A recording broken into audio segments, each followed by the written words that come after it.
दोस्तों, आज की कहानी है विधवा माँ को जमीन में गाड़कर नौजवान बेटी की गांव वालों ने लूटी इज्जत। कहानी पसंद आए तो वीडियो को लाइक एवं सब्सक्राइब जरूर करना। मनोहर की आंखों में बड़े बड़े सपने थे, मगर उसकी पढ़ाई बीच में ही छूट गई थी। ऑटोमोबाइल में ITI पास करने के बाद वह JCB मशीन ऑपरेटर बन गया था।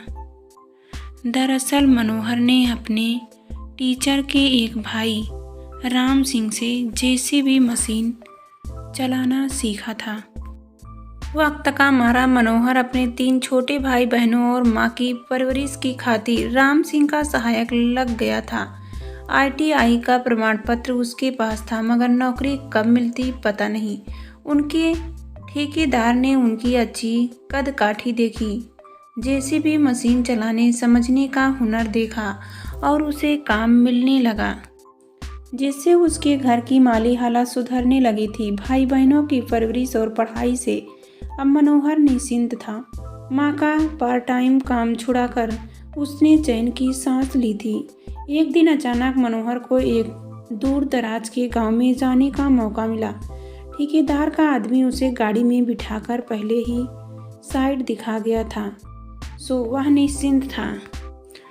अपनी धीमी मगर मस्त चाल से चलते JCB मशीन को वहां पहुंचते पहुंचते शाम हो गई। खेतों के बीच एक जगह पर ईंट का भट्ठा बनाने की तैयारी चल रही थी। मनोहर को वहां मिट्टी की खुदाई करनी थी। उसके पीछे ही एक इंजीनियर के साथ ठेकेदार आया और उसे गड्ढे का नाप जोख समझाने लगा। मनोहर भी खेत में उतरकर कहे मुताबिक मिट्टी काटने लगा। थोड़ी देर बाद ही वे सब वापस चले गए। अब वहाँ कोई नहीं था। उसने सोचा कि क्यों ना 1 आध घंटे काम और कर लिया जाए, सो वह मिट्टी काटने में रम गया। अचानक मनोहर का ध्यान उस जगह की तरफ से गया जहाँ की मिट्टी थोड़ी भुरभुरी थी। थोड़ा और खोदने पर उसे एक बोरा दिखाई दिया।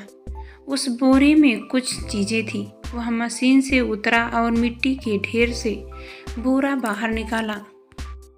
उस बोरे में एक साड़ी, चादर और कुछ जेवरात भी थे, जिनकी चमक से उनकी आंखें चुधिया गई।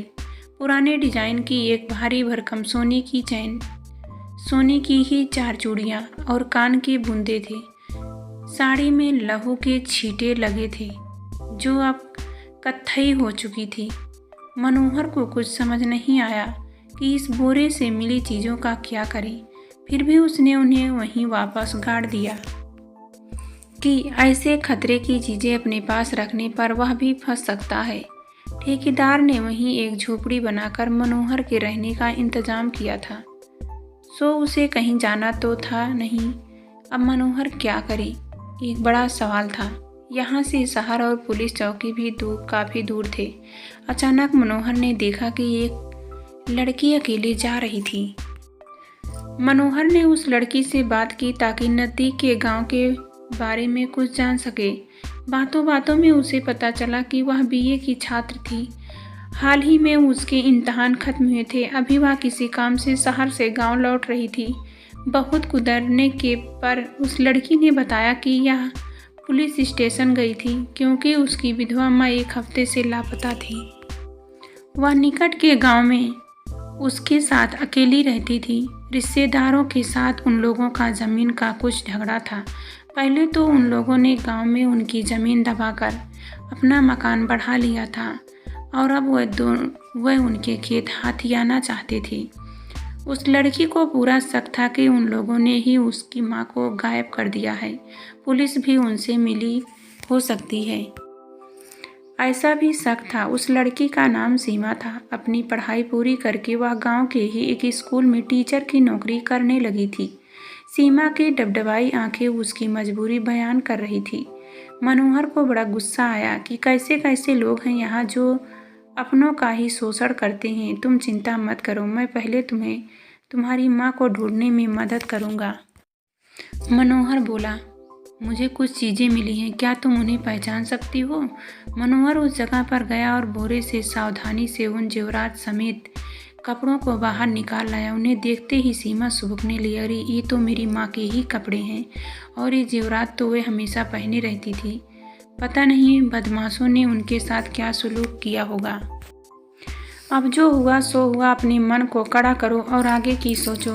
आगे का क्या सोचना है, मैं अकेली क्या कर सकती हूँ। सारा गांव उनसे डरता है, फिर पुलिस भी उन्हीं के साथ है, सीमा बोली। मगर पहले माँ का कुछ पता तो चले।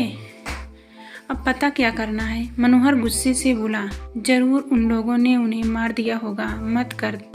मन करता है कि अभी जाकर उन लोगों के घर पर बुलडोजर चला दूं। आप यहाँ के लिए अजनबी हैं, आपको उनके पैसों और पहुँच का अंदाज़ा नहीं है। वे बड़े खतरनाक लोग हैं, सीमा ने बताया। कितने भी खतरनाक हों, मैं उन्हें देख लूँगा। मनोहर गुस्से में भर कर बोला। तुम मेरा मोबाइल नंबर लिख लो। सीमा ने मनोहर का मोबाइल नंबर लिखा और फिर उसे अपना नंबर भी दे दिया। इसके बाद सीमा अपने रास्ते चली गई। अब मनोहर दोपहर खेत में जेसीबी मशीन से मिट्टी काटने में लगा था, मगर इस बार मिट्टी काटने में वह काफ़ी सावधानी बरत रहा था। उसे शक के हिसाब से एक जगह की भुरभुरी मिट्टी के बीच एक बड़ी गठरी दिखी। एक काले कंबल में एक औरत की लाश लपेटकर वहां गाड़ दी गई थी। बड़ी सावधानी के साथ उसने वह गठरी निकाली, फिर तुरंत सीमा को फ़ोन किया। वह भागती हुई आई और अपनी माँ की लाश को देखकर रो पड़ी। खेत के किनारे पूरा गांव उमड़ पड़ा था। ऐसे समय में जाहिर है कि लोग तरह तरह की बातें मानते थे, लेकिन सीमा एकदम शांत थी। जाने दो बेटी, सीमा का एक बुजुर्ग पड़ोसी उससे कह रहा था। अब जाने वाले को कौन रोकता है, हम तुम्हारी पूरी मदद करेंगे।